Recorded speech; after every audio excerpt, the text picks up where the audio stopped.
ভাটার পুকুরের পানিতে গোসল করে একটা মজা কি যে পানির তলে কোনো কাদা নাই, বালু ফেলা। মানে হচ্ছে এখানে বালু এনে রাখি, পরে ওই বালু আবার উত্তোলন করে।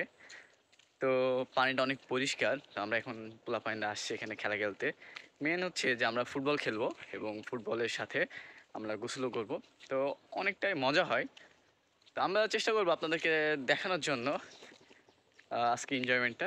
আজকে ওয়েদারটা অনেক দারুণ, বৃষ্টি পড়তেছে, গুড়ি গুড়ি বৃষ্টি পড়তেছে আমার গায়ে অলরেডি। তো আমরা এখন যাচ্ছি পুকুরের দিকে। এ হচ্ছে ভাটা, ভাটার ইট, ভাটার গাড়ি।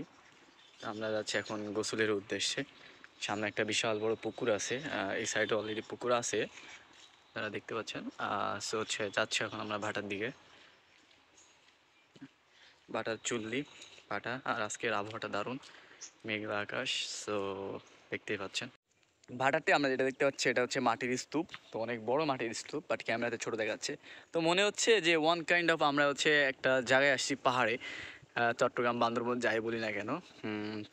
অসাধারণ একটা ভিউ, অসাধারণ ভিউ। আর ভাটাটা অনেক বড়, অনেক বড়, যেটা কল্পনার বাইরে। ফুলাপাইন অলরেডি ফুলো খেলতেছে, আমরা দেখতেছি নীরব। নীরব হচ্ছে এখন বলটারে কিক করবে।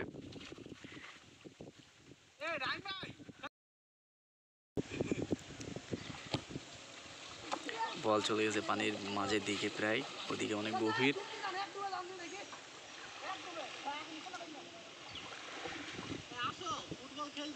নিচে নামবো।